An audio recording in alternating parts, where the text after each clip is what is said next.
I can tell you're very serious. Very, very serious. Is this our serious episode? This is the one. This is the one where everything changes. Yeah. It turns out the whole time it was a murder podcast. Right. We were like, I thought they just talked about random things. No. No, now we're getting serious. It took 37 episodes to get us to here, but we proved to ourselves that. Absolutely. Yeah. Anyway, no, not serious at all, actually. I think I was just sort of staring off into space. Well, I was going to mention, I don't know if we talked about it before, but tattoo brain. Yeah. Yeah. But for myself and the clients, anytime you get tattooed for more than 2 hours, you your brain gets fried, sort of a state of shock. It's so much trauma on the body. Yeah. You're in pain the whole time. You're tensing up. Oh, yeah. So it's like you did an insane workout. Right. And then often I'm yapping with the client the whole time as well. Oh, so yeah. there's they're telling me their whole life story. We're solving world hunger, whatever is going on, we're yapping. So you're like mentally fatigued, physically stressed, and for me, You're focusing. I'm focusing. So I'm Yeah. trying to yap with them, but also I'm hyper focused on what I'm doing, and I'm, hundreds of tiny problems every few minutes are being solved that I have to Yeah. make up. So always after a big tattoo session, today we did a little over 4 hours, and I'm like, very hard to focus or Well, think. and then I have what I now call basement brain. Right, when you just sit in the basement When all it's day. just a slow day and I'm in a fucking basement. Yeah. And so, yeah, we both, finished up around the same time and called each other pretty much as each other was ending that part of the day, and we could not even make a decision. Well, I think or communicate on the phone. The best thing we've probably built a routine around is deciding dinner Beforehand. Before. So we decide dinner at breakfast. So then it's not the constant struggle. Okay, well, what are we going to do now? Yeah, You know? yeah. Well, and that's good because typically when you don't decide and you have to figure it out at the end of the day, that's when you just go out or get carry out. And I think we're trying much harder to cook. And Right. So it's good, yeah. That was good. So it was a matter of still needed to go to the grocery store, but knew what we were getting. Yeah. So. There is a downtown market, a little more expensive than going to a Kroger or Giant Eagle, Yeah. but it's convenient. Yeah. They have sort of everything you could need. Yeah, you can figure it out with Right, pretty much. right. They have the ingredients. I probably would have gotten Brussels sprouts this evening had they had them, but Of course, they didn't have now them. we're having asparagus. Sometimes they have them. Sometimes they don't. But now we're having asparagus. Yeah. Cool. Exactly. Yeah. So, but how's your day? It was a good day, solid day. Got my hair cut. I love my barber, so Yeah. Louis and I caught up. He's been on some adventures, and then I had a great client, longtime client. Yeah. She was in good spirits, new career path for her. Oh, really? Well, just same field, sector, job, different company. Okay. Yeah. Yeah. So, I think Nice. very positive. But then, I haven't really done or discovered much else today. I was sort of just locked in from the moment. What was the tattoo? A lot of random I thought floral, you said, some fitting little around, things. other stuff, working into building symmetry. She has existing tattoos on one arm. Yeah. We're sort of mirroring those shapes, but she has some other tattoos, so I'm trying to mimic the shapes. So it's not. So there are tattoos you did not do, or did you? Almost all of them I have done. Okay, but there was are no a few. clear plan in place when she was getting Not really, them. So it's I can't do perfect symmetry because there are some existing pieces. So, it's one of those things. It's not the same, but it rhymes, Would you say old school tattooers, do you think they are sort of for or against pre-planned sleeves? It ebbs and flows. That really rose in the 90s. There were, Okay. Nobody did pre-planned sleeves Yeah. at all. Yeah. And then there was this artist, Paul Booth, was sort of where it started. It's actually sort of, nobody got realism. Nobody got full, dense sleeves. What Yeah. you did is you collected things, from every port or whatever hypothetical Yeah. journey The you're anchors, on. the roses, the pinup girls. And then when you snakes. basically are low on space, you Yeah. just use filler. Yeah, when there's not space to really do another full image. Oh, it's too small just for something. Yeah. So then we call it filler, and it used to be dot stars. So all the old sailor tattoos, you would see it'd be a star surrounded by some dots. And that, traditionally, the number of stars per dots or dots per stars did signify something, right? Typically, it was Like what branch you're in? Yeah, so or... like Navy guys got different things than Army guys, but then it's sort of like now is wild, like Yeah. there's not really a I mean, set you thing. have it and you weren't in the military. No, not at all. And mine are like no set pattern at Yeah, all. yeah. But this guy, Paul Booth, in the 90s, he started doing these realistic horror sleeves. Ah. And that's why, for a long time, all people got for full coverage was big horror shit. Oh. One, that was already part of like sort of counterculture, and you got Yeah. sort of like things that were extreme or offensive. But Yeah. what I've learned now is that if people don't see it in your portfolio, they don't think you can do it. Okay. And yeah, so yeah, people, a lot of people just, they wanted something realistic and they wanted a full planned out sleeve. But at the time, the only ones people had ever seen Were these horror were sleeves. horror movie related sleeves.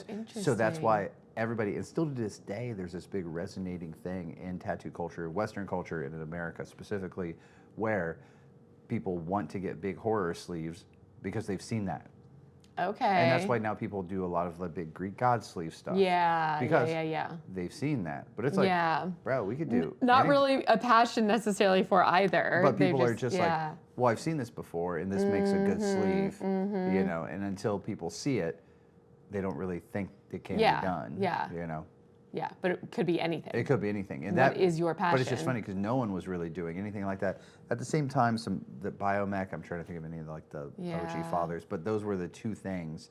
And if you look back at the 90s, if people had full planned out sleeves, it was either biomech, which stands for biomechanical, and it's these like, you would know it if you saw it, but it looks like this scaly stalactites, just these big like jaggedy things, like what Marty does kind of too.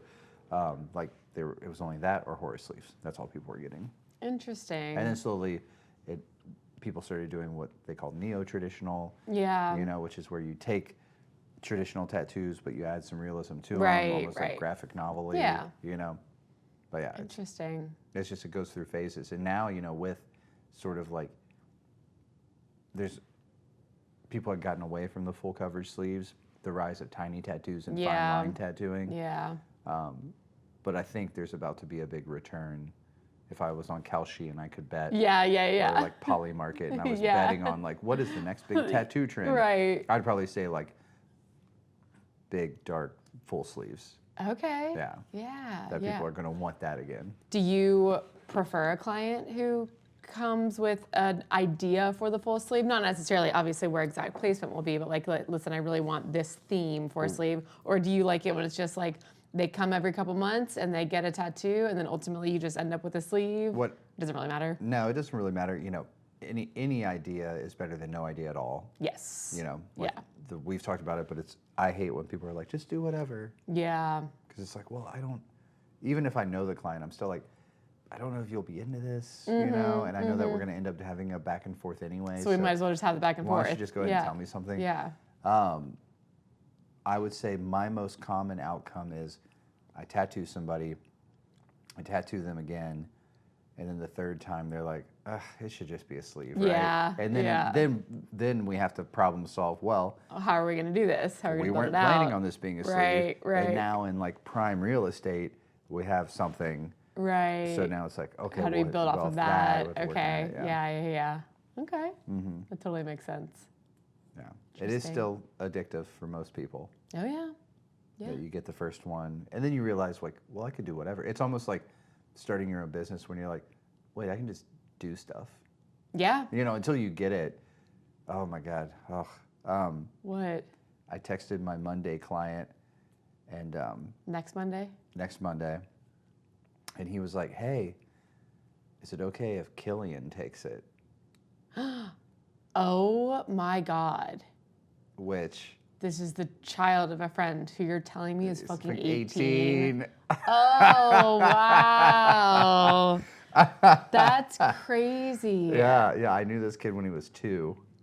Wow. No, Alrighty. I know. I was like There you go. Just feeling slap off in the face. Oh my God, you're falling apart. Your life's over. Like, no, that kid's still like 6, just Oh, like running around the house. In my mind, he is a tiny infant. Yeah. Wow. Yeah, Alrighty. I know. That's cool. It's gonna be cool. You know, the only time I do first tattoos anymore are on my clients' children. Yeah. Like I did 2 back around the holidays this last year. And it's like fascinating, like, oh, you know, and a lot of times I've been tattooing their parent for 10 years. Right. Right. And now, you know, I've seen this child, but Yeah. this one is even closer. Of course. Of Yeah, like, yeah. like personal friend whose kid is now 18. I'm like, what? Crazy. I haven't even responded yet. I'm like, I knew he was a senior. I knew it was coming, you know. Yeah. Like, But it just hits differently for oh, sure. yeah. To get the text to be like, oh yeah, well he's gonna take it. I'm like, what? That the first time like your friend's kid goes out like drinking with you or something. Like we're not really there yet. We're getting close we're getting though. close, Yeah. It's but then it's kind of fun because then you open up the opportunity for like another friend. Right, of course. Which is cool. Yeah. Well, I'm sure, you know, we don't have children, but it's got to be interesting. Well, for parents, I'm more so talking about for parents. It's like, well, now you've just got this like cool person to hang out with, hopefully. I mean, that's the dream. I definitely think, you know, I've become a sounding board for my parents and decisions they make, you know, and that's a respect thing, right? That means that they think that you've grown into an adult who makes decisions that is respectable and they could consider intelligent. And I think as long as it's sort of been like a slow, not burn, but like crawl to this relationship. Yeah. Because then there are moments where your parents actually need you. Oh, absolutely. They need you for something, and you're like, but wait a minute, you're the parent. Yeah, Like, why are you? yeah. But as long as you've kind of, like I said, crept to that point, then it's not as much of a shock. But like, I remember talking to a girlfriend a few years ago, and I don't know if she had just had a baby or she was pregnant or something,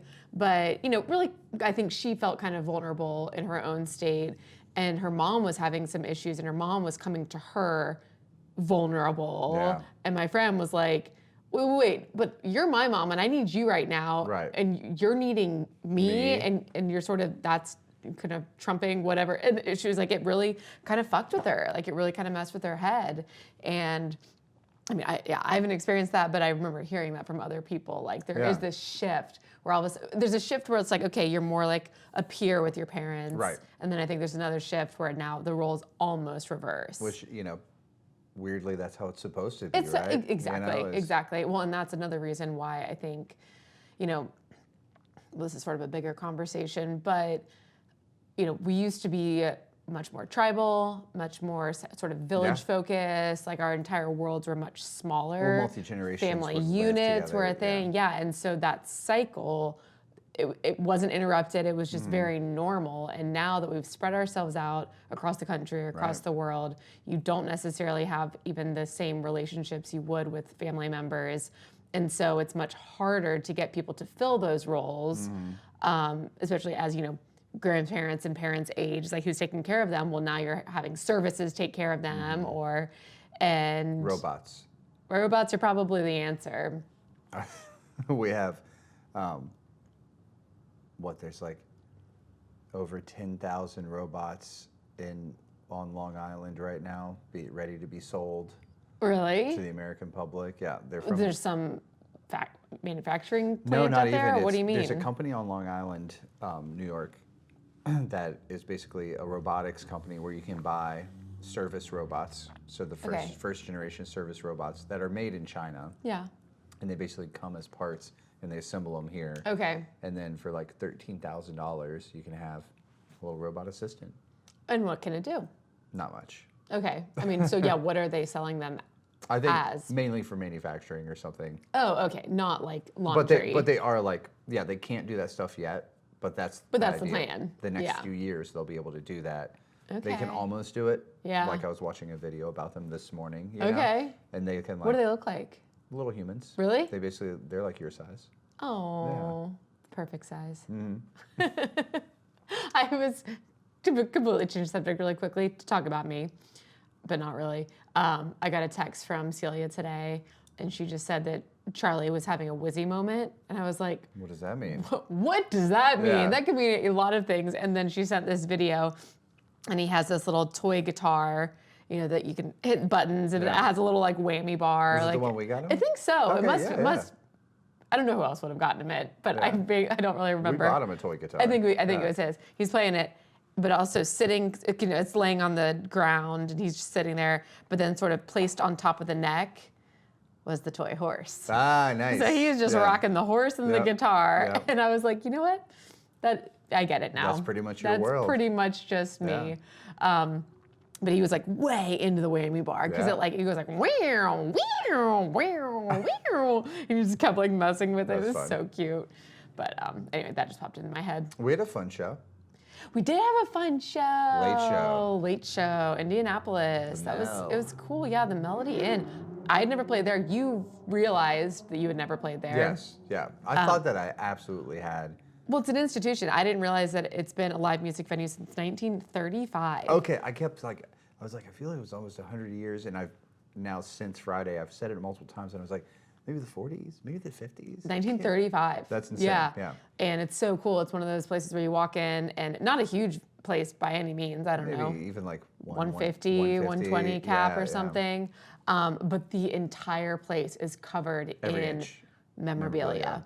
You know, it's drum heads, it's cymbals, it's guitars, it's posters, it's photographs. There's not a single surface without a sticker. Without a sticker, which like those, when you see those places, you like just know right away. When you're trying to book a show or you just want to go see live music, if you see a venue that looks like that, 100%, go try to book the show there, experience it, because those are always the classic places. The sound guy, Hubert, he was the best. He just knew exactly what he was doing, and he didn't complain. A man of few words, but the ones that he spoke were... knew exactly how, and he was willing, it's easier in the Midwest. What happens when you're in New York, a lot of the East Coasty places, the sound guys get a bad rap everywhere. They do.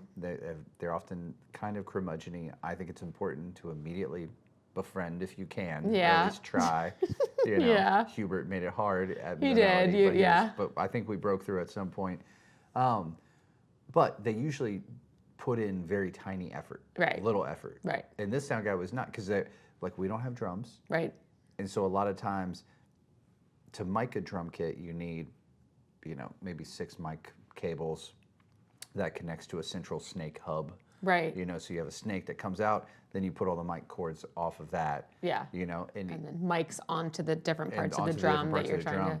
And most of the time, drums are going to be here, and you don't want to relay those cables. Between bands. But Hubert did not mind, and he was very swift about moving the snake and cabling, decabling, and totally being chill about our setup and stuff, which not everybody is. Yeah. So kudos to the Mel. Nice. Yeah.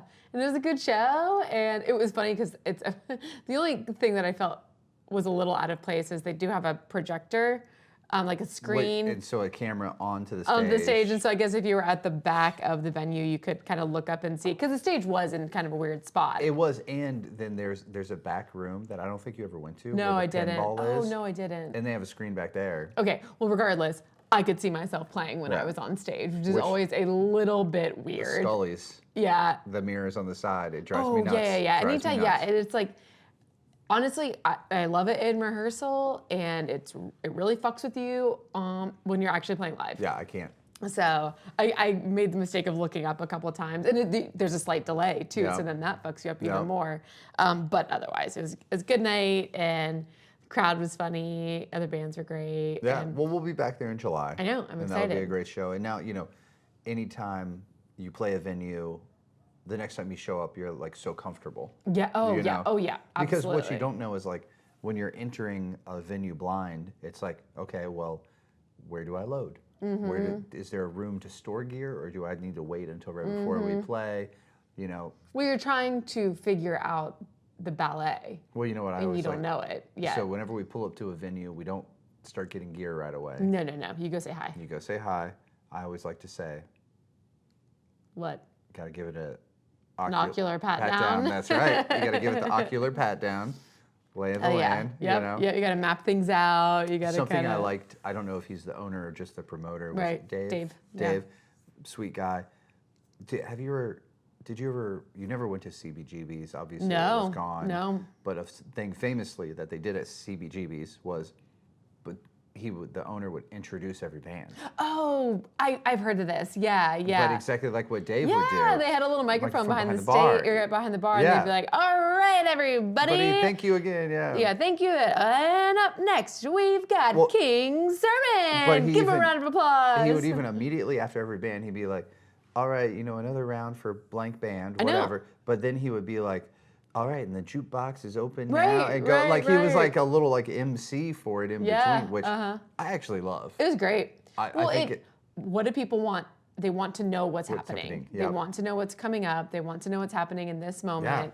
And there always is, especially if a venue doesn't immediately get music on right away. Yeah. There's this awkward lull, and it's like everyone's like done applauding, and then the band starts to sort of turn around and unplug cables and stuff, and the crowd is just sort of like, okie dokie, and turns out, but there's this awkward moment, even if it's just 10 seconds, it's awkward. So to like you said, have somebody immediately come on the microphone and say something, or get the music on right away. But the announcing makes you feel like they care, that they're, like you said, keeping everybody really like in line. Yeah. I forgot about that. That was fun. That was very cool. I'm like the Mel. That's my shit. Yeah, it was a good. I almost bought some merch. Oh well, we can next time. We might have to next time. I know it is our first show of the tour, right? Yeah. So we won't need new clothes yet. Right, exactly. But we could always, in advance of, get some. Yeah. That could be fine. Yeah. So that was a good time. And then the next day, I remember, we stayed in Indianapolis, not going to drive 3 hours home at 2 a.m. Right. But the next morning, we got up early and left to get back. And I remember, didn't sleep that well. I think mainly because I drank coffee way too late. Right, same. Well, we were anticipating, we're like, it's going to be a late show. We won't even play till like 11, so we should probably drink some more coffee. Yeah. And honestly, I felt great the whole time I was at the venue, which is awesome. But then I got back to the hotel and my brain just wouldn't shut off. Yeah. But whatever, fell asleep for a little bit. And then I remember driving home, I actually felt pretty good. And we decided to unload the gear and just get it back into the space. And I was like, wow, maybe we're just, in better shape than I thought. Right. And then at, I don't know, 1 o'clock or something, my whole body just shut down. Everything I felt like lead. My brain just wouldn't even function. Yeah. And so I think I'd already gotten another coffee. So I think I drank that super fast. Or we ran some errands. We did whatever. And I think it was, the whole time we were running errands, I was just like, wow, I still feel really, really good. This is awesome. And then it was like the light switch was just fucking out. And I was like, oh my God, never mind. Absolutely exhausted. But I sort of accidentally did something that I always would love to do, but never get the opportunity to. And that's a nappuccino. Oh, yeah. Where you drink coffee at the perfect time. Fall you basically asleep before drink it kicks in. And then you wake up and you've now been caffeinated and had a 25-minute nap, nothing crazy. And it was perfect. It completely healed me. I felt so much better. I was like, oh, the nappuccino. Yeah. I did not nap, and that's why we tried to go out later, and I was nodding out actively everywhere. Was pretty bad. I was like, all right, Matt needs to go home. Yes. Oh, yeah. I was so exhausted. Yeah. But so we'll just keep that in mind. Yeah. That we still get very tired from this. I did make $90 on the ponies. Oh, it was Derby night. It was Derby the night. following night. Yeah. That was cool. I mean, the Derby's always fun to watch. Yeah. What did they say? The past 8 years, there's been rain. It was some kind. I feel like it was something like 8 of the last 10. Yeah. There was rain or something. Yeah. So not consecutive. But there was not this year, which was really great. No. Yeah. And then the first female trainer Which is cool. to win the Love Derby. that. Yeah. I feel like everyone was pretty hyped about that. Yeah. It's so interesting that there has not been a female trainer because Crazy Horse Girls, hello. the horse world is a lot of female trainers, I mean, I guess horse racing is a different Yeah, animal. and I really don't know the horse racing world. It was Yeah. funny because we were with a group of people and they were asking me all these questions, and I was like, guys, I don't know anything about racing. Right. It might as well be bull riding. It is I read so different different. style, completely different world. Yep. But the horse racing world is fascinating. I saw that in New York City a few weeks ago, a horse cop Yeah. stopped a purse Was able to stealer. like arrest somebody. Yeah. Yeah. So he like chased her down on the horse. Yeah. He never let go of the reins. He hopped off and cuffed her, and While still holding onto the While horse. still holding Yeah, onto the I saw horse. that too. but it was a off-track racehorse. Really? Yeah. So it had been a racehorse, and then it became a New York City cop. There are so many off the track thoroughbreds Yep. in the world. Oh yeah. And it's funny. I rarely get on Facebook, but I sometimes have to for work stuff.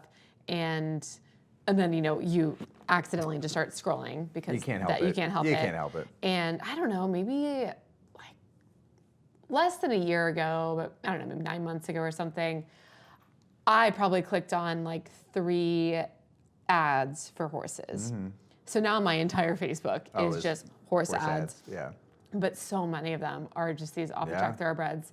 And I mean, there are some lovely thoroughbreds. Yeah. There really are, but a lot of them are a little manic. They sort of have notoriously soft feet, hooves. Right. So they always like need special shoes. They always kind of, they're really prone to like getting abscesses. But I personally think the thoroughbred is the most stunning horse. Well, it looks like a horse. It looks like it's a horse. the quintessential when most little kids like think horse. Yes, that's what you thinking think of, is yeah. the thoroughbred. But then they turn them into anything. Right. They really do. I mean, obviously they're big in like the hunter jumper world. I did not know that about. I mean, oftentimes when you see horse cops, though, they're more draft horses or Right. draft mixes. I think just the sturdiness of them. He specifically, I was watching an interview with the cop, and he was like, he's the smallest horse I've had, Okay. which Yeah. is interesting because drafts are so big. Yeah.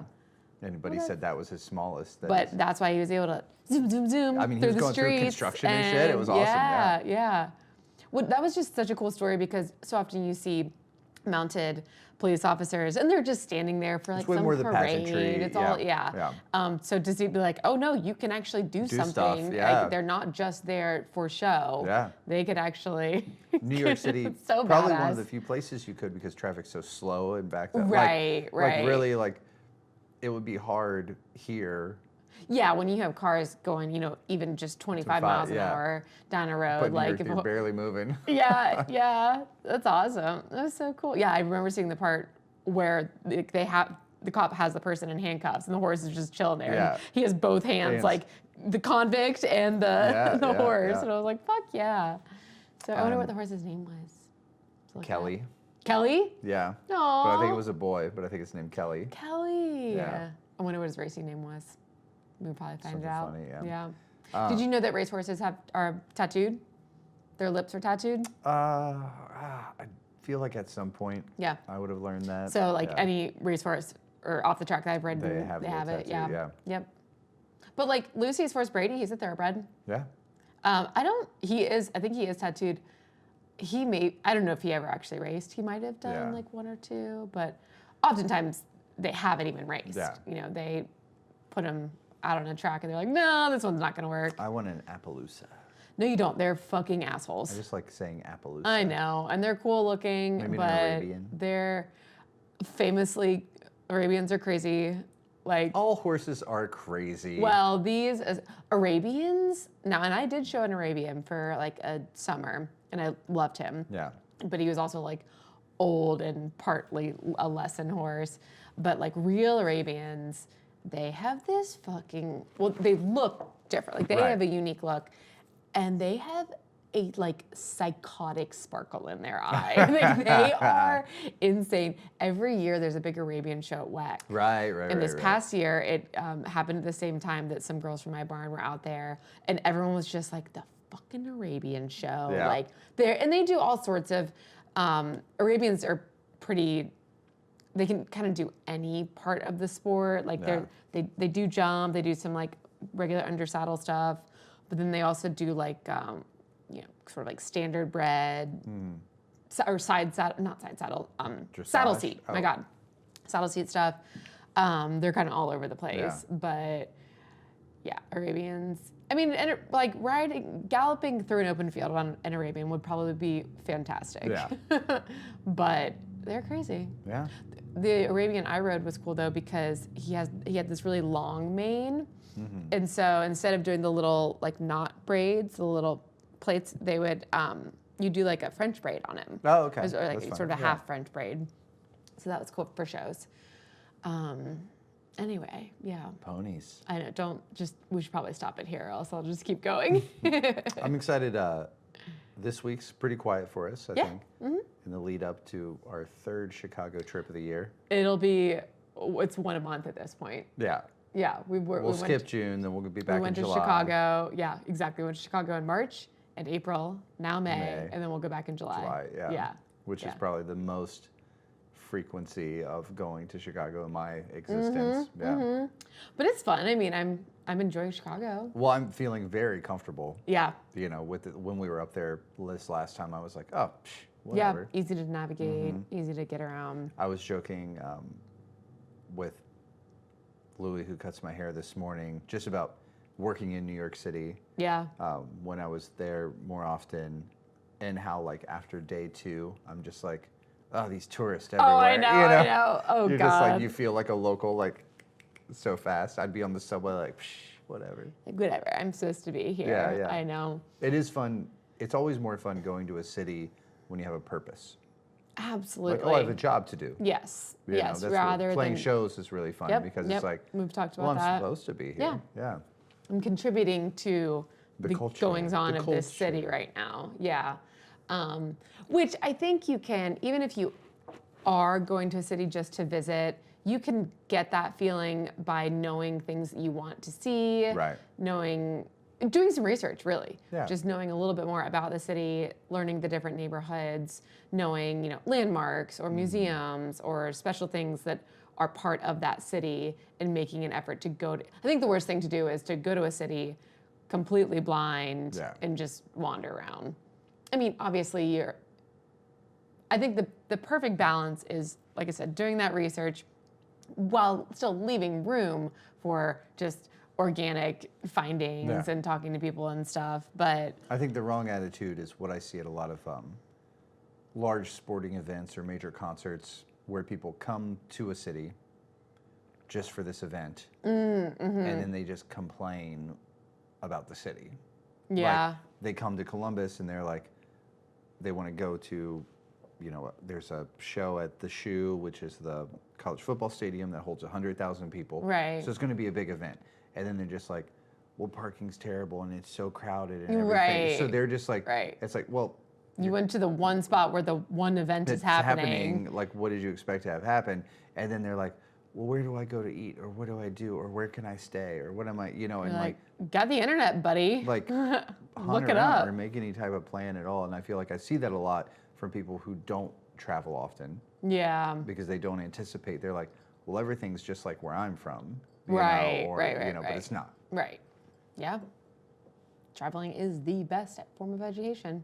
100% in every capacity. Mm-hmm. Are you racist? Travel.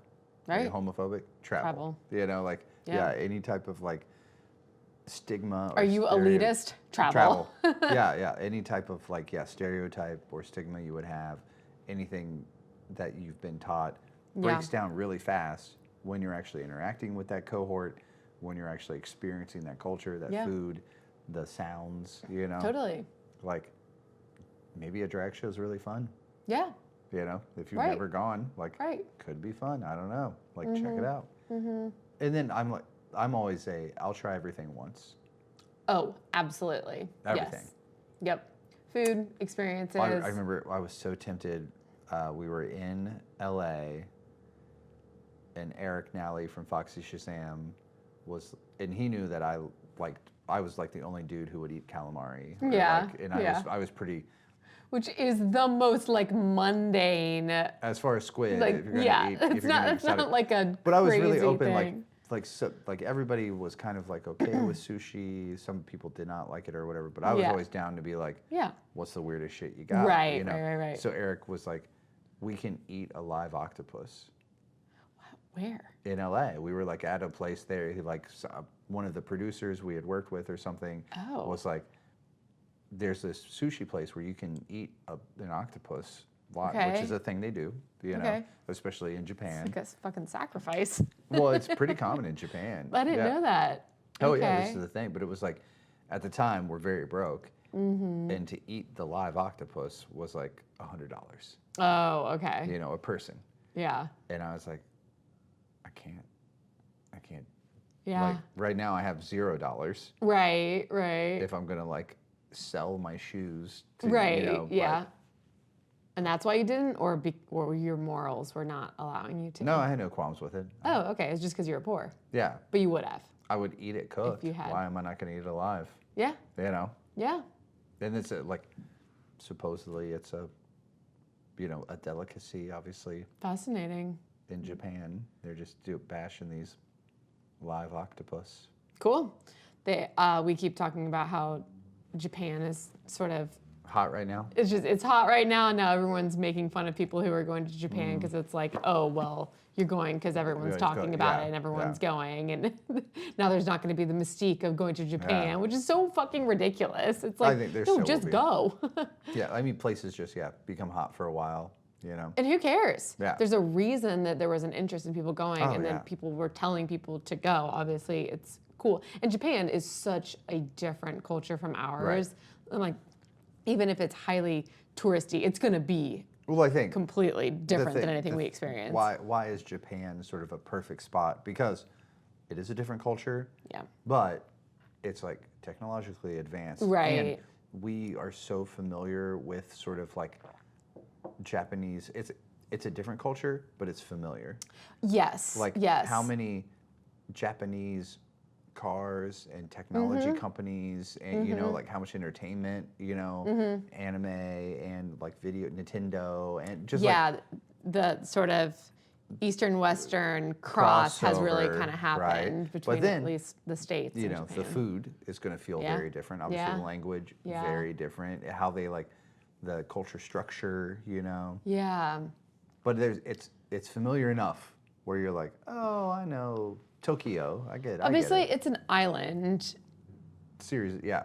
or sort Yeah, of serious. yeah. But I don't know much about the geography of it, and I really only know sort of, you know, I've really only seen like photos of Tokyo. Mm-hmm. Like what is the, you know, when you think of like China and like rural China, it's like, you know, tons of Well, farmland the and thing stuff about like this. Japan is like 99% of the population lives in the city. So that's what I was literally about to say. Like, There's almost nobody what in the is rural areas. outside of the city? Mountains. What is? It's I just mean, it's way more mountainous. It's mountainous, but you know, there's also surfing. That like it is. Yeah, skiing. A lot of Mountains, skiing. I in the guess that makes mountains. sense. Yeah, but what does it feel like when you are in those areas, and maybe the majority of it caters to whatever tourists are coming There's or whatever? forests, you know, I think it's very temperate. It's similar to here, honestly. Interesting. Like it does not have a tropical climate at all. Right. It has all the seasons. Yeah. Obviously, why do Japanese maples and cherry, Cherry blossoms work and well why here, yeah. that's why they do work Yeah. here is because the temperate I is wonder. I don't know what their latitudinal line is compared to ours. probably very similar. Probably very similar. Yeah. We'll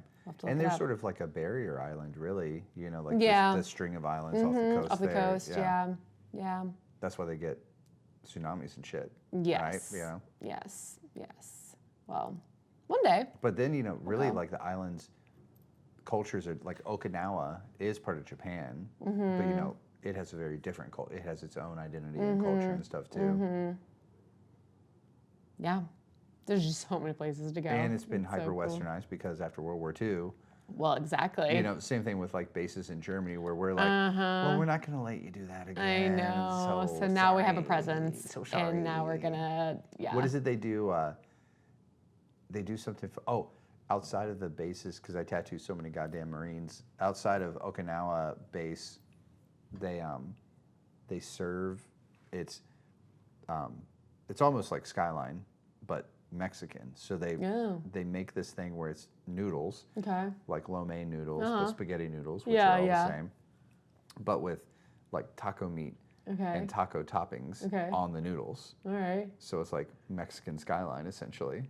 Who's making this? The locals. So like this is like Is this the- their way of being like, this is what like Americans eat? Yes, yes, that's exactly what it is.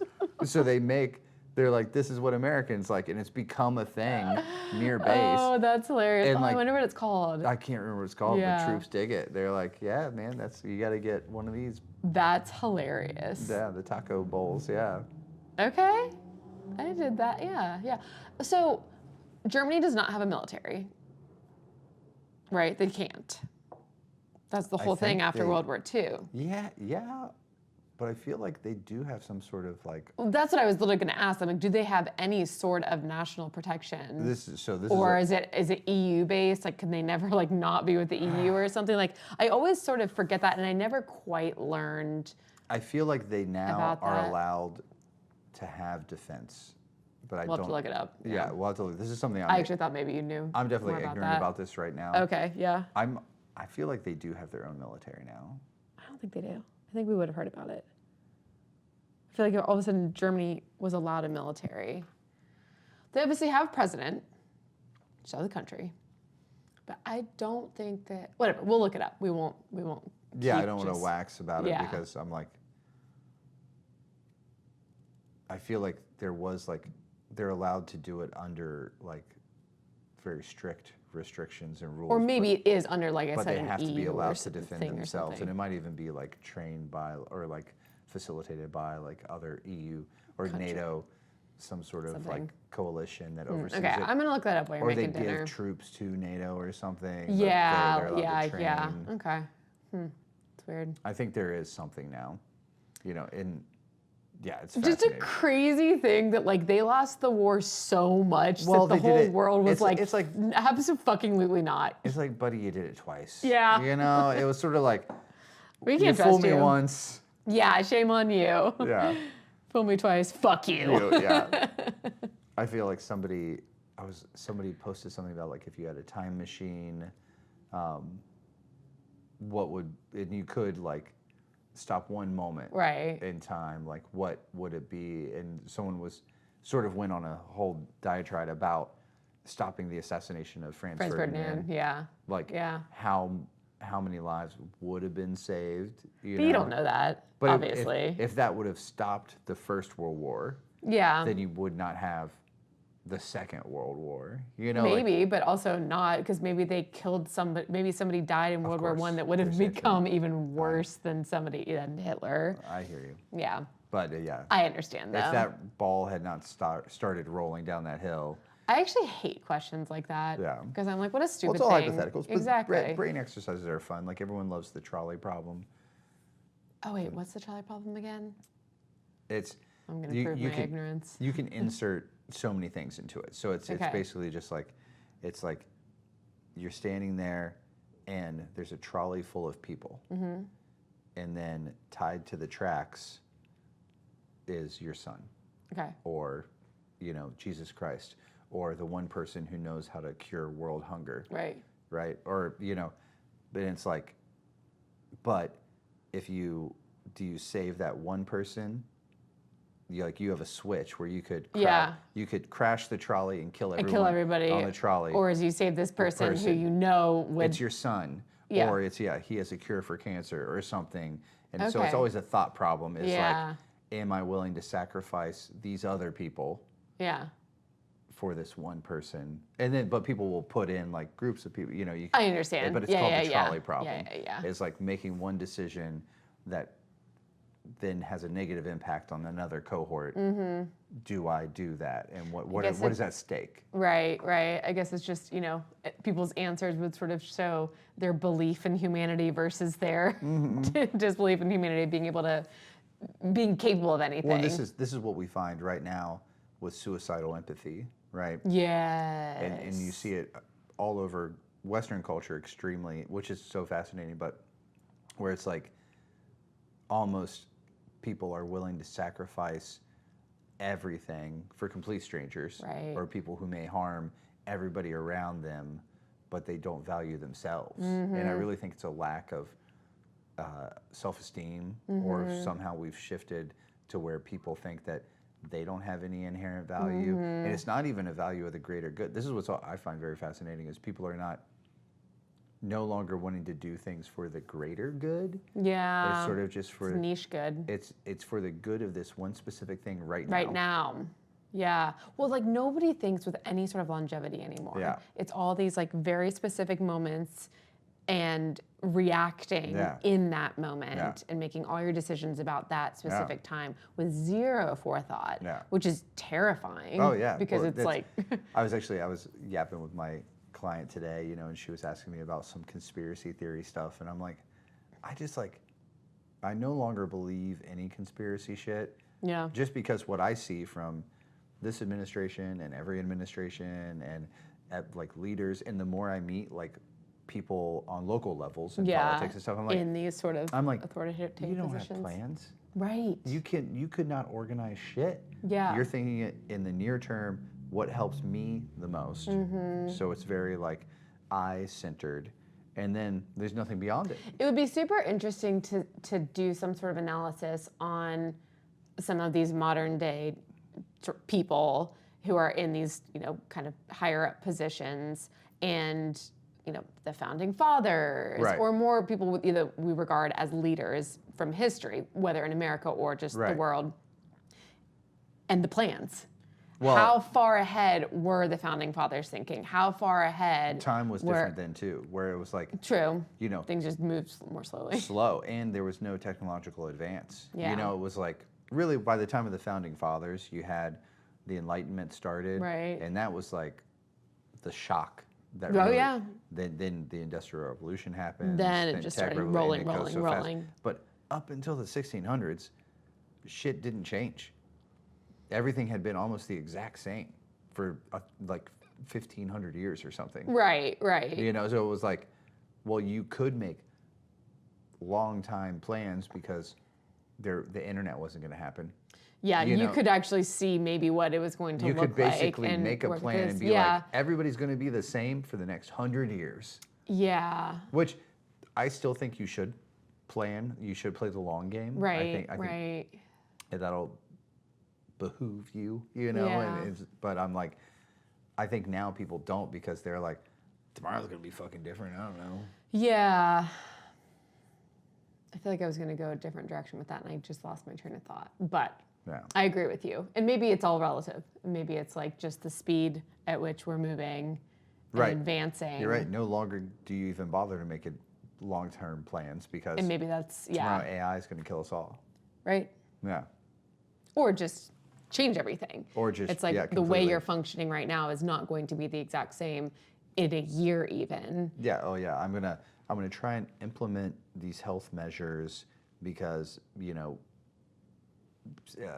everyone has diabetes or whatever. But it's like, well, it turns out next year AI figured out the cure for diabetes, and Yeah. now all the plans, all the money allocated, and taxation is completely irrelevant because you started a diabetes campaign, but that Yeah. thing that you were working on no longer matters. Then pivot. No, definitely then move pivot. it. Definitely then pivot. So that's more the mindset then. It's, I guess, Yeah. you know, you do focus on the things at hand right now. Yeah. And then still have the capabilities to switch that, you know, kind of move Yeah. that needle or something I in the other like that direction. mindset, and I think I've said it to you before, but I think the right attitude, this is mainly in business, but it should be to make plans, elaborate plans, but be flexible. But be flexible. Yeah, you have to be like, I'm trying to do this specific thing. Here's the bullet point, boom, boom, boom, boom, boom. This is what I need to accomplish. Mm-hmm. And then if you start something and it's like, oh shit, that's completely wrong, you know, or Yeah. you have to be willing to be like, okay, I'm not so emotionally attached to An it. elastic structure. An elastic structure. Yeah. Yeah, they build, you build skyscrapers So that they sway. so that they sway. Yeah. Right. So And they can move with if the it was too wind, rigid, it would crumble. It would crumble. Yeah. Yeah. You got to skyscraper that shit. You got a skyscraper. That I shit. like that. Okay. All right, I think we should stop on that. I feel like that's good. Stop. I have so much more to discuss. Oh, okay. I mean, not really. I was just enjoying discussing. Oh, But I mean, I want to start dinner. no, okay. Well, I guess what's for dinner? Tonight we have some like whole wheat pasta noodles that I Yeah. bought a few weeks ago, and I was just like, what can we do? Well, I think the biggest thing is not the biggest thing. I don't know why I said that. I feel like it's so funny. So many people do that now. They're like, oh, it's so funny. Oh, it's so interesting. And it's like, we don't have to preface everything with Right. whatever you want to call that.